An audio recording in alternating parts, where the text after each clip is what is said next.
This channel does not promote any violent, harmful, or illegal activities. All content provided by this channel is meant for an educational purpose only. হাত বাড়ালেই সমুদ্র, লাল কাঁকড়ার মিছিল, আর হোটেলে বসে সমুদ্রের গর্জন, আয়েশ করে সি ফুডে কামড়।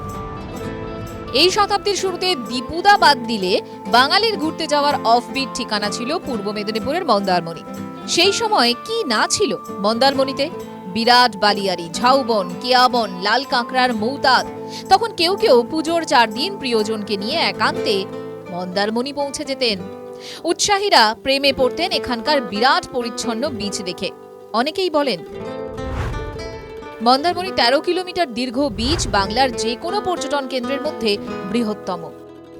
2 দশক আগেও মন্দারমণি ছিল দুধারে ম্যানিকিওর না করা সহজ সবুজ।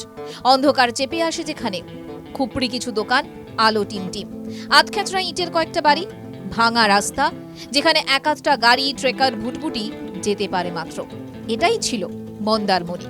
আর হাতে গোনা কয়েকটি রিসর্ট ছিল। তবে একসময় নিস্তব্ধ মন্দারমণিতে এখন শুধুই কোলাহল। গত কয়েক বছরের পর ব্যাঙের ছাতার মতো গজিয়ে উঠতে থাকে একের পর এক হোটেল, রিসর্ট, হোমস্টে। স্পিডবোট বা অ্যাডভেঞ্চার স্পোর্টস দোকানের চিৎকারের কাছে মিলিয়ে গেছে সমুদ্রের নিজস্বতা। বিধি উড়িয়ে নির্মাণের জেরে উধাও হয়ে গেছে জঙ্গল। উন্নয়নের বিষে লাল কাঁকড়াও হারিয়ে গেছে। বিধি ভাঙার লড়াই তো রয়েছে, তার সঙ্গে একাধিক অসামাজিক কাজকর্মে নাম জড়াতে থাকে মন্দারমণির।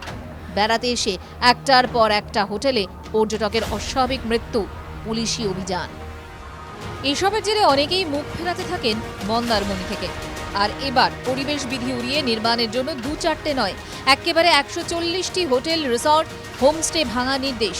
যা দেখে অনেকে বলছেন এ তো মরার উপর খাঁড়ার ঘা। অস্তিত্বের সংকটে মন্দারমণি। সংকটই বটে। এই ধরুন মাস কয়েক আগে মুখ্যমন্ত্রী মমতা বন্দ্যোপাধ্যায়ের নির্দেশ ছিল, আর তার ফলে জেলা এবং শহরে ভাঙাভাঙির কাজ শুরু হয়েছিল, মানে বুলডোজার চলেছিল। বেসিক্যালি দেখা গেছিল যে ফুটপাত দখলে বুলডোজার নামাতে হয়েছিল। বেআইনি নির্মাণ ছিল। পরিবেশ আদালতের নির্দেশে এবার সেই বেআইনি নির্মাণ ভাঙতে বুলডোজার নামার পালা পূর্ব মেদিনীপুরের এই সৈকতে। অবস্থা এমনই যে তাতে ওলট পালট হয়ে যেতে পারে মন্দারমণি। কেন এই অবস্থার দিকে এগোচ্ছে সৈকত শহর? কোথায় গন্ডগোল? এই নিয়েই আমাদের আজকের স্পেশাল মন্দারমণির মন্দা। আপনাদের সঙ্গে আমি মঞ্জিলা।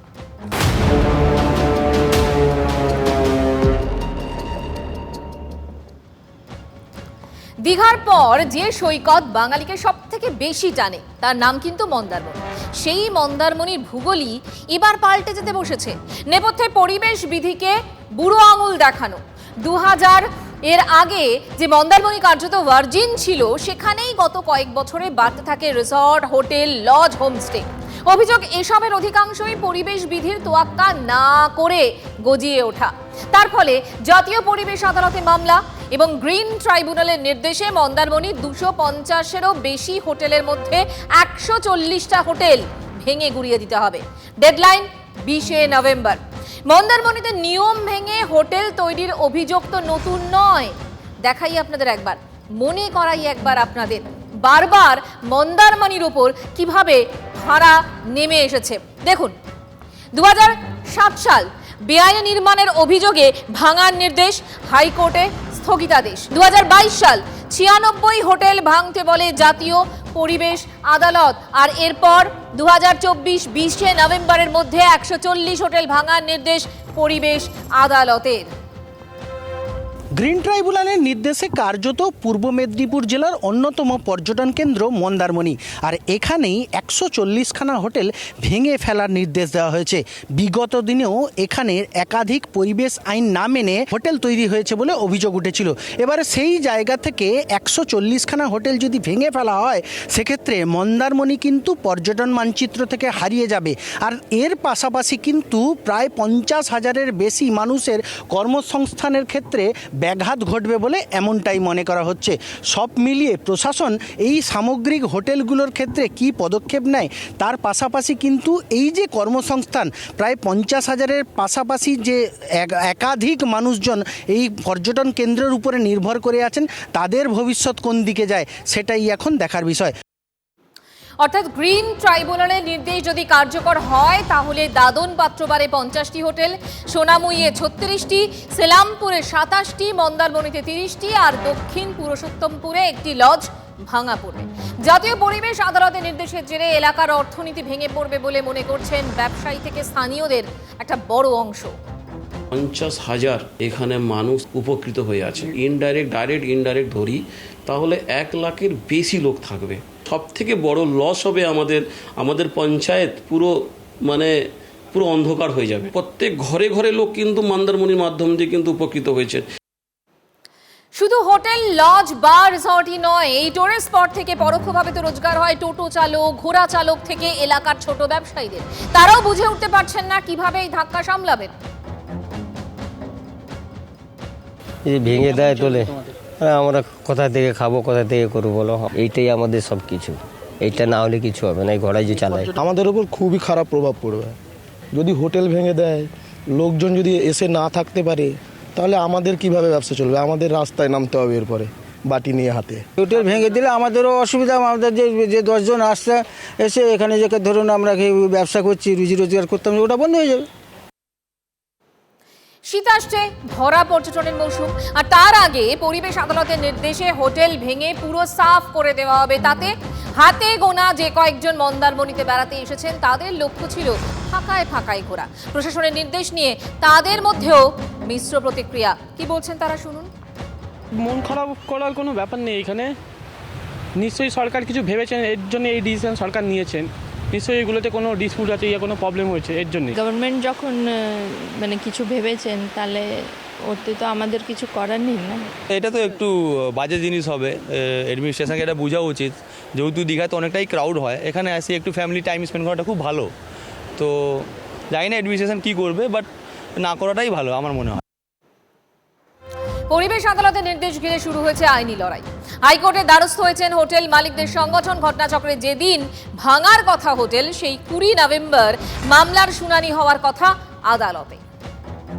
2007 সালে আমরা এই কেস খেয়েছিলাম, আমরা হাইকোর্টের দ্বারস্থ হয়েছিলাম। হাইকোর্ট কিন্তু বিষয়টি বুঝে আমাদের স্টে অর্ডার দিয়েছিলেন। পরবর্তীকালে আবার হয়েছে, তাতেও কিন্তু আবার আমরা হাইকোর্টে গেছি। হাইকোর্ট কিন্তু আমাদের সহযোগিতা করেছে।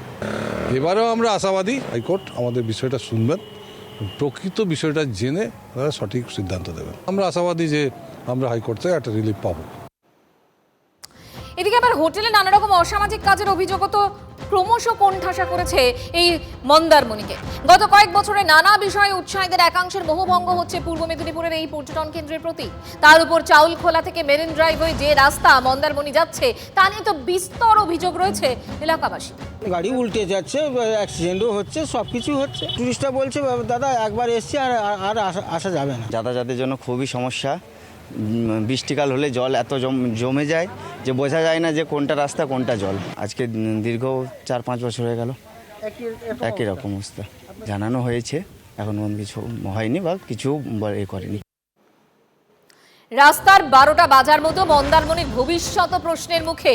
মোদ্দা কথা, সমুদ্র লাগোয়া পর্যটন কেন্দ্রগুলিতে যত্রতত্র বেআইনি নির্মাণ। বিধির ধার না ধরে তৈরি হচ্ছে একটার পর একটা হোটেল, লজ। আমাদের দেশে প্রায় 7,500 কিলোমিটার উপকূল এলাকা। অভিযোগ, এর একটা বড় অংশে নিয়ম ভেঙেই কিন্তু কাজকর্ম চলছে। একটু দেখাই আপনাদের। সমুদ্রের পাশে যদি নির্মাণ তৈরি করতে হয় তাহলে ঠিক কি কি আছে কেন্দ্রীয় আইনে দেখুন। কি আছে? জোয়ারে সমুদ্রের জল যতটা পৌঁছয় সেখান থেকে 500 মিটার পর্যন্ত নির্মাণ কাজ নয়। আর কি বলা আছে? বিধি না মেনেই সমুদ্র লাগোয়া একাধিক পর্যটন কেন্দ্রে বেআইনি নির্মাণের অভিযোগ চলছে।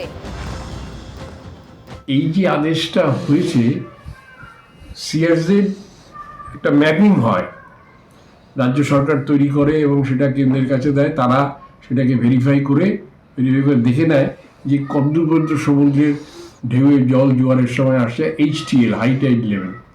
তো এবার তার একটা লাইন আঁকতে হয়, লাইন ডিমার্কেশন করতে হয়। সেটা তো সমুদ্রের ধারে কেউ করেনি এখনো।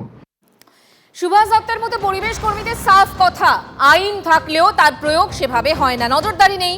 তাদের অভিযোগ প্রশাসন বা দূষণ নিয়ন্ত্রণ পর্ষদ এসব নিয়ম তো মানতেই চায় না। তার জন্য দেখা যায় কার্যত সমুদ্রের পাশে তৈরি হচ্ছে রিসর্ট, মাথা তুলছে বিরাট হোটেল কিংবা লজ। অথচ নিয়ম হলো জোয়ারের সময় সমুদ্রের জল যতদূর আছড়ে পড়ে তার থেকে অন্তত 500 মিটার দূরত্বের মধ্যে কোনো নির্মাণ কাজ করা যাবে না। সেসব আর মানছে কে? মন্দারমণি বিচ্ছিন্ন কিছু নয়, রাজ্যের একের পর এক পর্যটন কেন্দ্রে পরিবেশের বিধি যে একেবারে মানা হচ্ছে না তার উদাহরণ অজস্র রয়েছে। কোথায় কোথায় অভিযোগ রয়েছে আরো একবার আপনাদের দেখাই যে পর্যটনে নেই বিধির বালাই। কোথায় দেখুন, টাইগার হিল জানেন দীপুদাদের অন্যতম দার্জিলিং, সেই টাইগার হিলে ভিউ টাওয়ার নিয়েও বিতর্ক রয়েছে। এরপর ডুয়ার্সের মূর্তিতে নদীর চরে রিসর্ট তৈরির অভিযোগ রয়েছে। এরপর লাটাগুড়িতে সরকারি জমি দখল করে রিসর্ট, সেটারও অভিযোগ রয়েছে। নাগরাকাটায় সরকারি জমি দখল করে বিনোদন পার্ক, এরকম অভিযোগ রয়েছে। পরিবেশ বিধি ভেঙে গজলডোবায় পর রিসর্ট। ওল্ড এবং নিউ দীঘার কয়েকটি হোটেলে আদালতের নোটিশও রয়েছে। হলদিয়ার হলদি নদীর পাড়েও বিধি ভেঙে রিসর্ট তৈরি হয়েছে এমন অভিযোগ রয়েছে। পরিবেশ কর্মীরা বলছেন যে পর্যটনের বিজ্ঞাপনে মেঘ ধরা বা সমুদ্র ছোঁয়ার হাতছানি এবং সেই টোপ গিলে পর্যটকদের একাংশের সেই জায়গায় যাওয়ার প্রবণতা এর একটা বড় কারণ। তার সঙ্গে প্রশাসনের উদাসীনতা, বেআইনি নির্মাণে মদতের অভিযোগ তো রয়েছে। ঘটনা হচ্ছে যে এখানে ভায়োলেশনটাই মানে বেআইনিটাই আইন এমনভাবে থাকবে যে তারা যেন অ্যাকুরিয়ামের মধ্যে আসে, সমুদ্রের মাছ দেখতে পাবে। তো সমুদ্রের কাছে এইভাবে আগ্রাসী হয়ে মানুষের এগিয়ে যাওয়া, এই ব্যাপারটার মধ্যে একটা কিন্তু এখানে একটা সীমারেখা টানতে হবে এবং সেই সীমারেখা টানার জন্য আইন তৈরি হয়েছে এবং সেই আইন মোতাবেকে আদালত নির্দেশ দিচ্ছে। আর এই উদাহরণগুলোর জন্যই গত কয়েক বছরে বারবার রাজ্য সরকার আর দূষণ নিয়ন্ত্রণ পর্ষদ পরিবেশ আদালতে তোপের মুখে পড়ছে। কারণটা চোখ বুঝে থাকা। কিছুদিন আগেও মন্দারমণি নিয়ে একটি মামলায় আদালতের পর্যবেক্ষণ ছিল বিধি ভেঙে ওই সব হোটেল তো একদিনে গড়ে ওঠেনি। আদালত প্রশ্ন তোলে যে নির্মাণ শুরুর সময় বাধা দেওয়া হয়নি কেন? গড়ে ওঠার পরেই বা প্রশাসনের চোখের সামনে এতদিন ধরে ছাড়পত্রহীন হোটেল চলছে কিভাবে? পরিবেশ আদালতের নির্দেশকে মান্যতা দিয়ে পূর্ব মেদিনীপুর জেলা প্রশাসন ইতিমধ্যেই মন্দারমণি সমুদ্র সৈকতের প্রায় 140টিরও বেশি হোটেল ভেঙে ফেলার নির্দেশ দিয়েছে। কিন্তু এই সামগ্রিক বিষয়কে কেন্দ্র করে এতদিন এই হোটেলগুলো গড়ে উঠল, তখন প্রশাসন কেন চুপ ছিল? এক্ষেত্রে কর্মসংস্থানের একটা বড় সমস্যা তৈরি হতে পারে এই মুহূর্তে যদি এত হোটেল, একটা ম্যাসিভ আকারে হোটেল ভেঙে ফেলা হয়। মন্দারমণির একের পর এক হোটেল ভাঙার জন্য রাজ্যের দিকে আঙুল তুলেছেন স্থানীয় বিজেপি সাংসদ তথা বিরোধী দলনেতার ভাই সৌমেন্দু অধিকারী। রাজ্য সরকারের অনেক আগেই দেখা দরকার ছিল। এই ক্ষেত্রে রাজ্য সরকার আইন পাল্টায়নি এই কারণেই যাতে অবৈধ ব্যবসা গড়ে উঠলে সেখান থেকে তোলাবাজি করতে সুবিধা হবে তাদের। এই তো সরকার এর জন্য দায়ী, কেবলমাত্র সরকার করতে দিয়েছে। পঞ্চায়েত সমিতি আছে, তার গ্রাম পঞ্চায়েত আছে, জেলা পরিষদ আছে, দেখা তাদের দরকার ছিল। স্থানীয় বিডিও, এসডিও, ডিএম এরা কী করছিলেন? রাজ্য সরকারের বিষয়টাকে নিশ্চিতভাবে কেন্দ্রের সঙ্গেও দরকারে আলোচনা করে কিভাবে এই বিষয়টাকে রক্ষা করা যায়। বিরোধীরা শাসক দলকে দুষছে। হোটেল মালিকদের একাংশ বলছে নির্মাণ যদি বেআইনি হয় তাহলে সেখানে কেন অনুমতি দেওয়া হলো? নিয়ম বহির্ভূত হলে ভূমি দপ্তর বা পঞ্চায়েত কেন এনওসি দিল? যদিও এক্ষেত্রে দায় এড়িয়ে তৃণমূল বলছে আদালত নিয়ম মাফিক কাজ করেছে। নিয়ম না মেনে করেছেন, কেউ দোকানও করেছিল।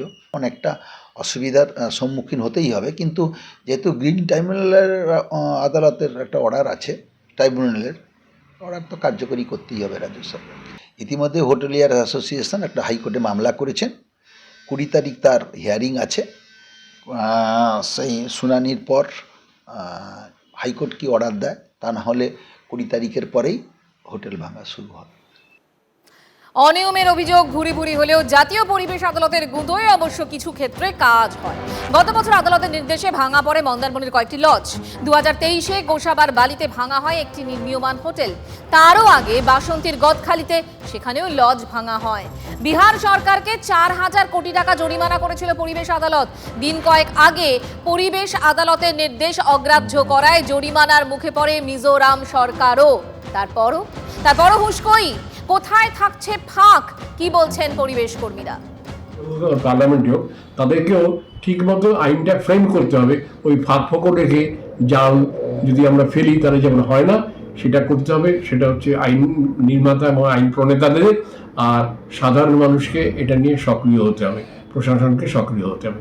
দলের ঊর্ধ্বে কোনো কিছু পাইয়ে দেওয়া বা দেওয়ার ঊর্ধ্বে এই ব্যাপারটাকে নিয়ে আসতে হবে, তাহলে হবে। মন্দারমণিতে মন্দা কাটুক আর নিয়ম মেনে কাজ হোক, তাহলে পরিবেশও বাঁচবে আর সাধারণ মানুষও। আজকের মতো স্পেশাল এখানেই শেষ করছি। আবার দেখা হবে আগামীকাল। সঙ্গে থাকুন।